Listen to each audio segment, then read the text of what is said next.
Welcome to the world of science fiction stories, and don't forget to share and subscribe the channel. They thought no one would come, then humanity descended like thunder. The sky above Alferion was forever golden, a peaceful gold, soft and warm, deceptive in its stillness. For centuries, the planet had been a quiet outpost in the Empire's farthest reach, a place no one cared about, not even its conquerors. But beneath its glowing clouds and gentle breezes, something darker simmered, the cries of 1,000 enslaved species. They had whispered of Earth like it was a ghost. The humans will come, they said in hushed voices, beaten and bruised. One day, they will come. The elders told stories, even those stories were forbidden, stories of a species born in chaos, raised in struggle, and forged in fire, a species that didn't kneel, that didn't forget, and, most dangerously, didn't forgive. But Earth had fallen silent long ago, no ships, no messages, no hope. That was what the Threx Dominion believed. They laughed at the legends, they called humans extinct, or worse, insignificant. Earth was left alone, not out of respect, but because no one expected a dead dog to bite back. On the edge of Sector 94, in the ruins of what used to be a freedom colony, Kyle, half Xerian, half human, lay chained in the dust, his back split open from the lash he had taken while trying to protect a young girl who had dropped her ration sphere. For that, the overseer had whipped him until the dust turned red. He spat blood, his eyes flickering with something deeper than pain, a pulse, a memory, his mother's voice. If they ever break you, Kyle, you remember who you are. You are my son, and my father was human. He never knew Earth, he barely believed in it. But in that moment, staring up at the twin suns of Alferion, something stirred, and far away, beyond the shattered wormholes and the rusted galactic lanes, Earth heard it too. They didn't hear words, they felt the silence, the kind of silence that screams. Earth had not forgotten its own, not those stolen, not those enslaved, not those hidden in systems ruled by tyranny. When the signal reached the high orbital command in Luna Base, it was barely a whisper, a broken frequency piggybacked on an old mining drone. But the moment it translated, every general in the room stood still. One word, help. Within days, Earth mobilized. It wasn't diplomacy, it wasn't a press release, it was thunder. Massive dreadnoughts roared from the dark side of the moon. Combat pods were loaded by hands that remembered loss, pilots who had seen friends gunned down by Dominion patrols, soldiers raised on stories of fallen colonies. They wore no flags, just armor black as midnight with a single symbol etched into their shoulders, a red hand, clenched. Meanwhile, on Alferion, the overseer laughed as he dragged Kyle's limp body toward the pit. No one's coming for you, he hissed. Your people died with their pride. Kyle didn't respond, he didn't need to.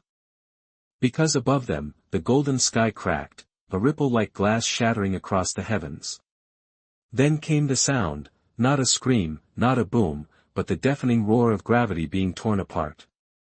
And then they descended like thunder, black pods streaked through the atmosphere, lighting up the sky like a divine storm. Anti-air batteries fired wildly, unprepared, too slow, too arrogant. The first pod landed in the courtyard of the labor camps, crushing a Threx guard beneath it. Then it opened, and the first human Kyle had ever seen stepped out, tall, broad, eyes burning with rage that had crossed galaxies. He didn't speak, he didn't pose. He raised his rifle and started firing. Kyle, still bleeding, started to cry, not from pain, but from something he hadn't felt in years, hope. Smoke filled the air as more pods slammed into the ground, tearing through the camp's fortified barriers like paper. Sirens wailed, a sound no one had heard on Alferion in years. The Dominion never expected an attack here, why would they? They had ruled unchallenged for centuries. The human soldier who had landed first moved like a death-given shape, precision, rage, mercy only where it was deserved. He pulled Kyle up from the blood-soaked dust without hesitation, slinging him over his shoulder as if he weighed nothing. Kyle tried to speak, but the man only said one thing, in a voice low and hard as steel, "You're safe now, brother." The word brother hit harder than any explosion. It didn't matter that Kyle looked half alien, it didn't matter that he wasn't born on Earth, to this soldier, he was one of them. The camp exploded into chaos. Prisoners screamed and scattered, unsure whether this was salvation or the end of the world. Dominion enforcers fired wildly, their discipline shattering in the face of something they didn't understand, because the Threx had never fought humans before, not like this. One of the guards, a four-armed brute with a shock spear, charged the human soldier from behind. Without turning, the man drew a sidearm and fired backward, the shot punched a hole straight through the guard's skull. Another pod slammed down nearby. Doors hissing open, a woman in dark red armor stepped out, scanning the battlefield. Her voice crackled through the comms, Alpha Team, confirm extraction. Civilian rescue in progress. Priority, human blood. Detainees, engage all hostile Dominion forces. No survivors. Kyle was handed off to a medic unit, humans too, in light armor, their hands gentle but quick. They wrapped his wounds, injected something cold into his veins, and moved on like a perfect machine. All around him, prisoners were being herded into safe zones, not just humans or half-bloods, but every species. Anyone the Dominion had tortured or enslaved, the humans weren't just here for their own, they were here for everyone. Who are they? Kyle croaked, struggling to sit up. One of the medics paused and gave him a small smile.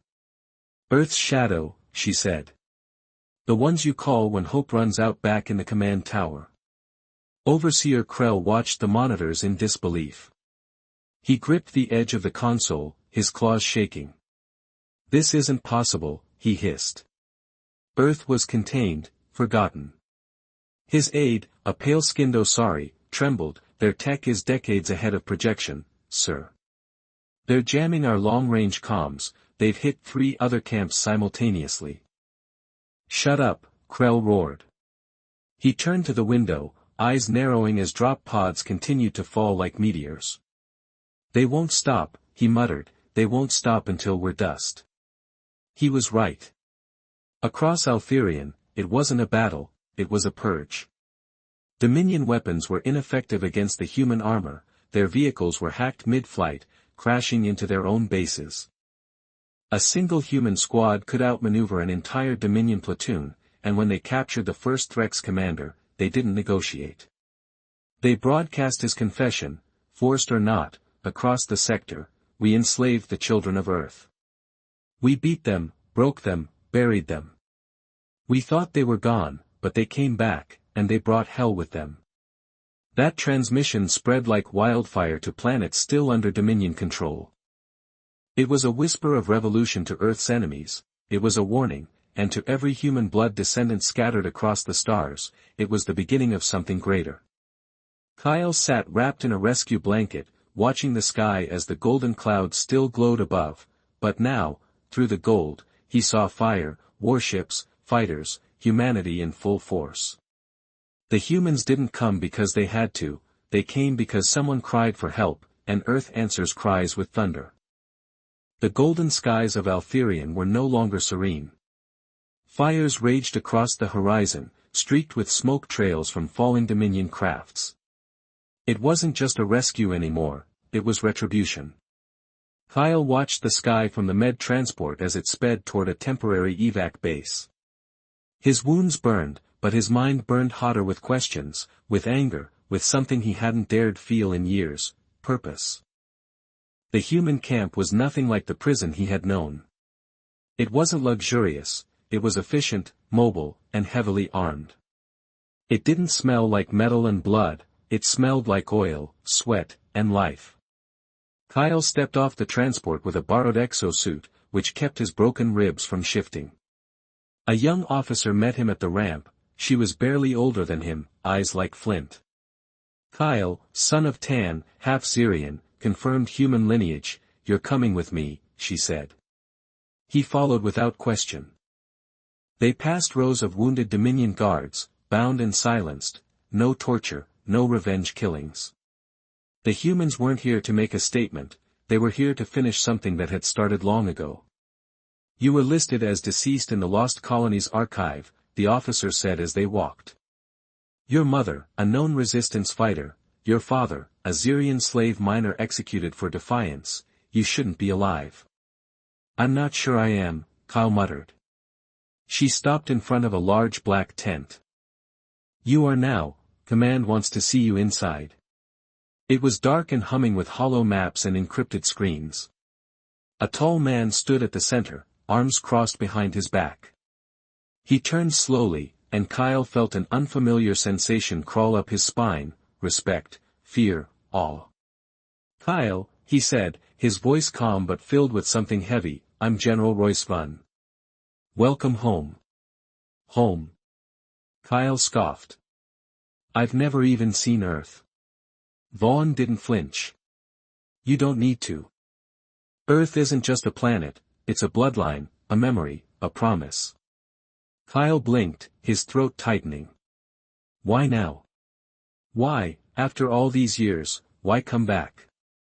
Vaughn stepped closer. Because the galaxy thought we were dead, because they took our children, because you cried out. I didn't send that signal, Kyle replied. You didn't have to. Someone did. Vaughn turned to a screen showing real-time footage of battles across Eltherion. We're taking this planet back, not just for humans, but for every species the Dominion crushed under its boot.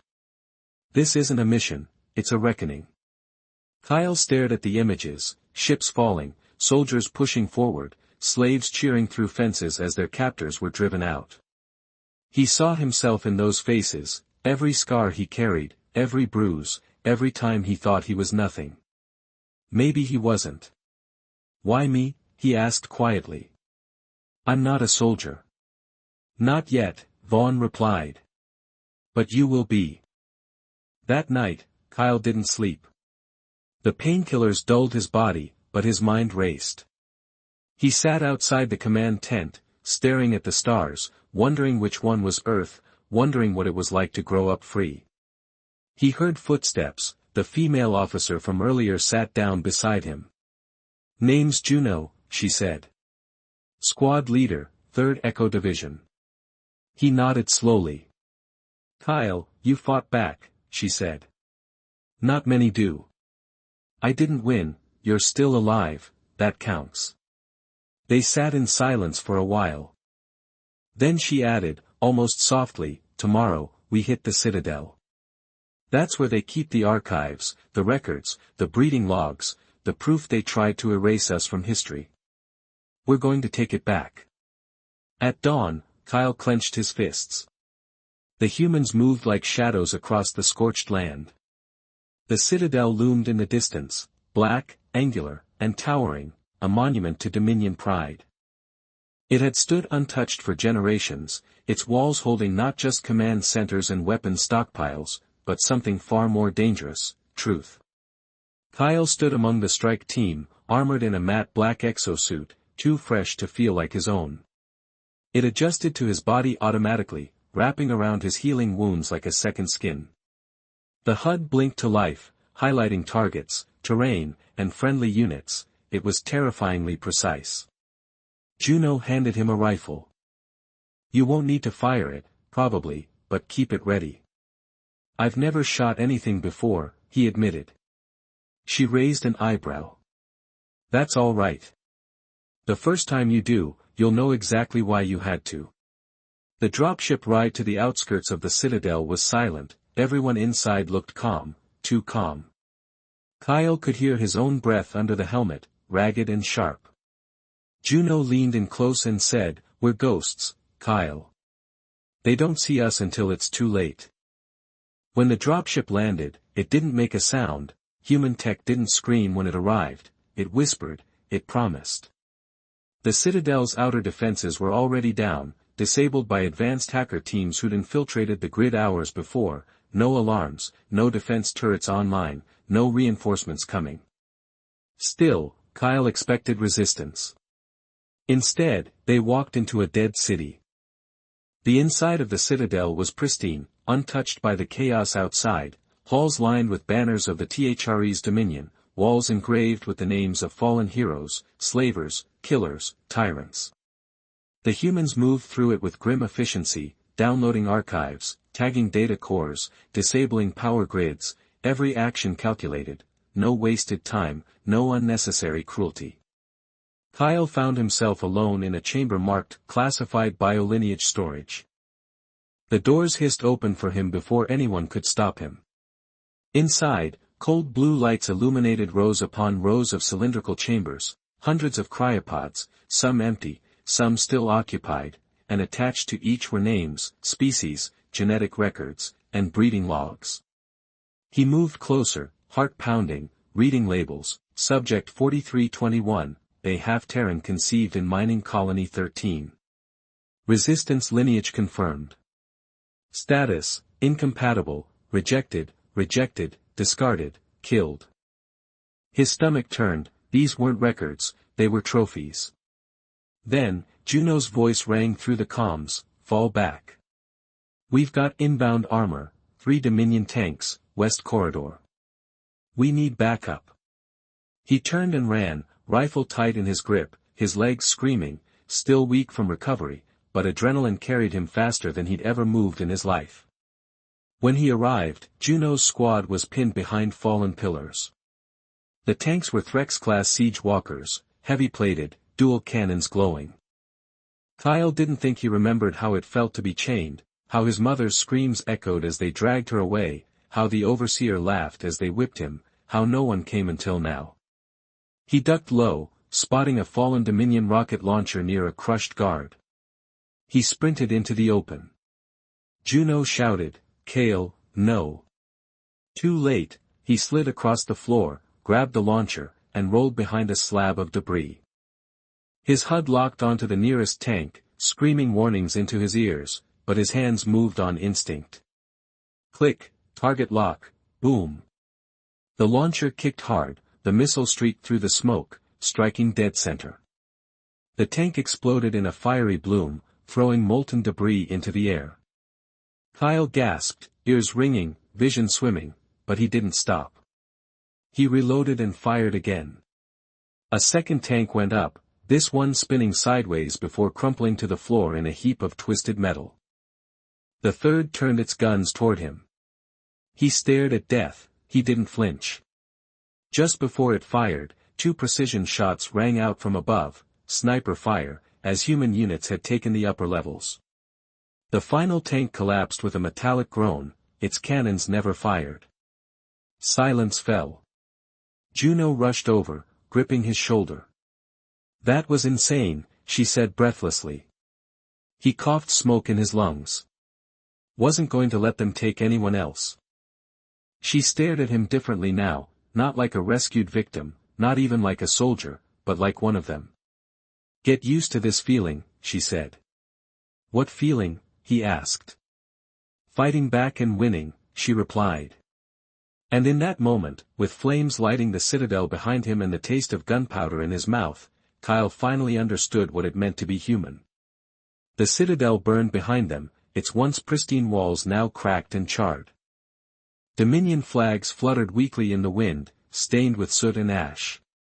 The truth buried deep in its vaults, data logs, breeding records, prisoner manifests, was now in human hands, but more than that, it was in Kyle's hands. He had seen it with his own eyes, the proof, the numbers, the brutality disguised as bureaucracy. Back at the mobile base, Kyle sat alone inside the debriefing tent, still gripping the scorched handle of the rocket launcher. They had let him keep it as a symbol, they said, a memory. He wasn't sure if it was supposed to feel like pride or weight. Juno walked in, her armor stained and scratched, but her face unreadable. She dropped into the seat across from him. You made the kill log, she said, 2 tanks, that's more than some veterans.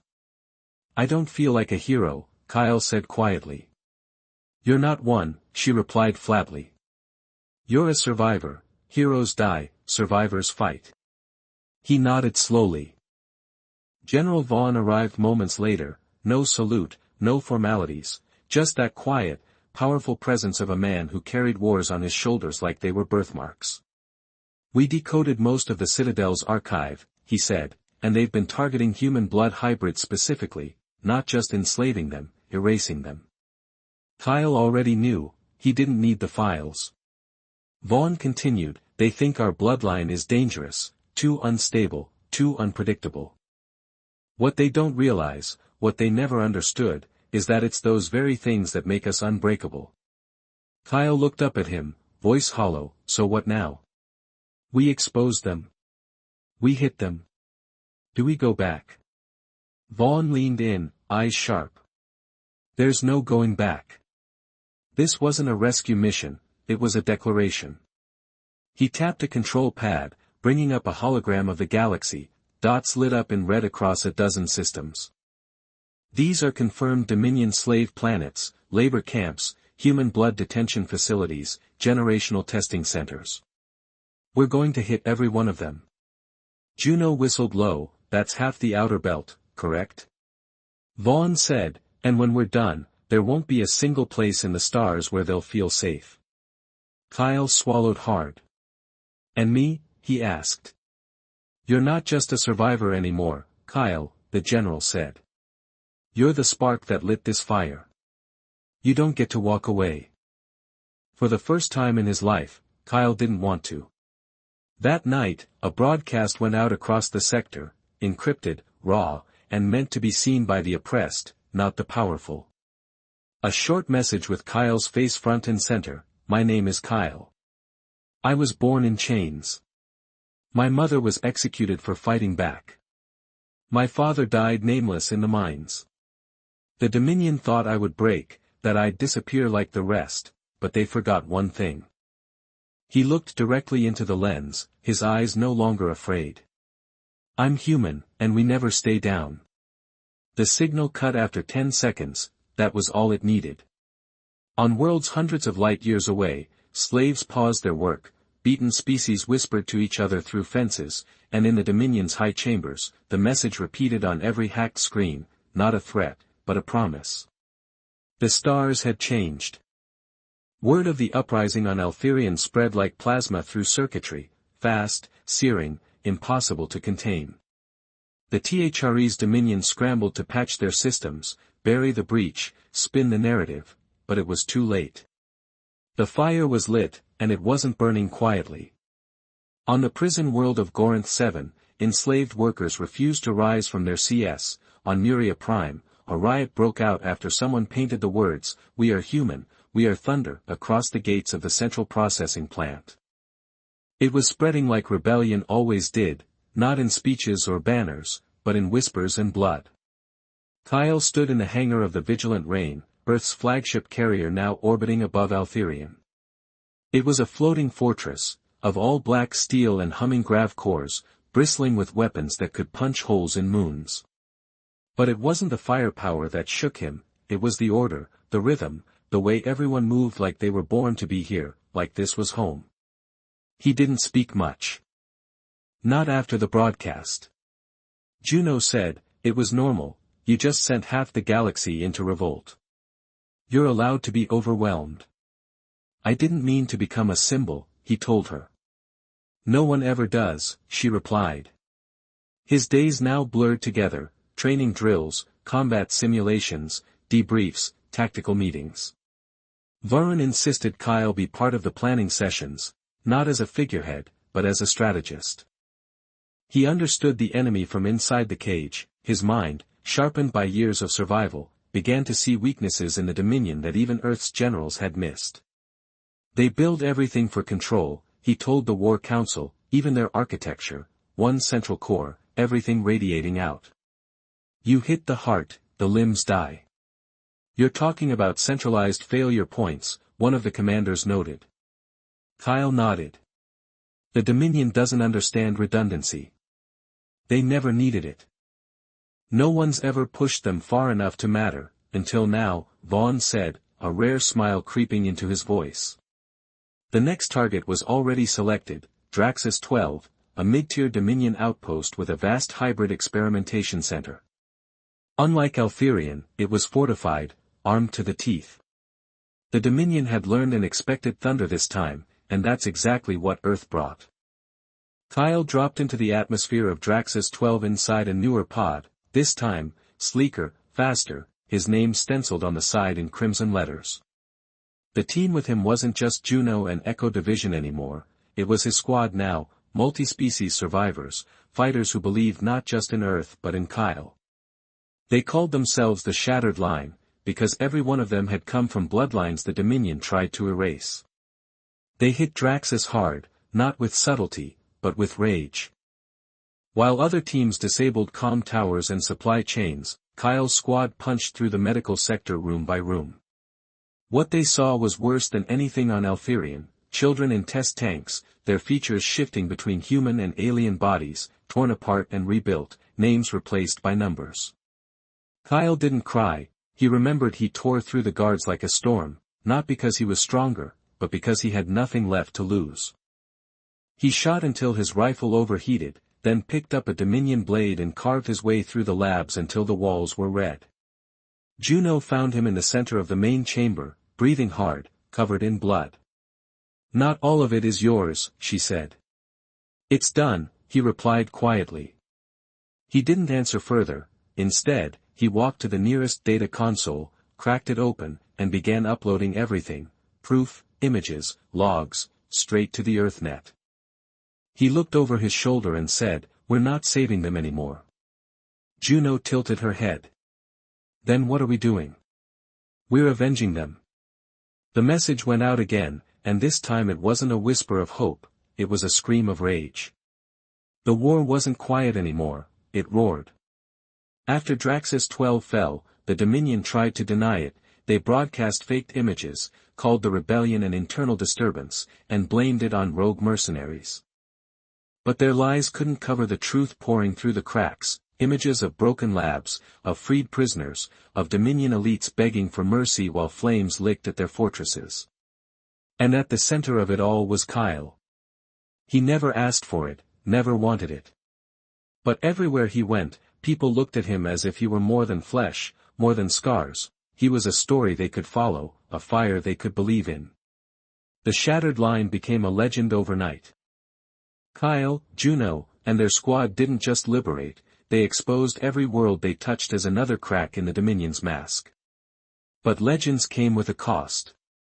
On the third moon of Epsilon 6, during a rescue operation gone sideways, they lost Thyre, a half-human, half-Vossen with eyes like polished gold and a laugh that made you forget the war. A sniper round took him through the chest before he could say a word. Kyle held him as he bled out, hands trembling, whispering, "You're okay, you're okay." Knowing damn well he wasn't, the blood on his lips seemed to smile, "At least I died free." Then he was gone. They buried him in the black sand of Epsilon, no flag, just a simple stone carved with the words, "Born in chains, died breaking them." Juno sat beside Kyle after the service, neither of them spoke for a long time. Finally, she said, "You blame yourself." "I gave the order," he muttered, "and he chose to follow it." Kyle stared at the grave. "We're not soldiers, Juno, we're ghosts with guns." She looked at him hard, then said, "Then we haunt the hell out of them." The next mission was personal. They found the overseer from Altherian, Krell, the one who had whipped Kyle bloody and laughed as others suffered. He hadn't been killed in the initial siege, he had fled, hidden in a luxury estate on a protected Dominion planet called Veltrax Prime, high-class, rich, full of parties and silence, the kind of place that never smelled like war, until now. Kyle didn't take a squad this time, just Juno, no orders, no briefings, just 2 soldiers and a name that needed to be erased. They dropped into Veltrax at night, no warning, no mercy. The estate was surrounded by synthetic gardens and drones designed to keep discomfort away, but comfort was no defense against vengeance. Kyle stormed through the halls, taking down guards with silent shots, not for efficiency, but because he wanted Krell to hear it coming. He wanted that bastard to know he wasn't safe anymore. They found him hiding behind a wall of servants, trembling in a silk robe like the coward he was. "You can't do this," he stammered, his voice quivering, "I'm a high-ranking official, there are laws." Kyle leveled his rifle. "Your laws died with the first child you branded. He didn't pull the trigger, not yet, he thought. Instead, he turned on his helmet cam and streamed the moment across EarthNet. Let the galaxy see him. Kyle stepped closer. Say my name. Krell blinked. What? Say it, Kyle, he muttered. Kyle lowered the rifle. Good. Then he pulled a small device from his belt and activated it, a signal flare. Moments later, a human strike ship screamed through the sky above, pinpointing his position and sending a single rail round through the roof.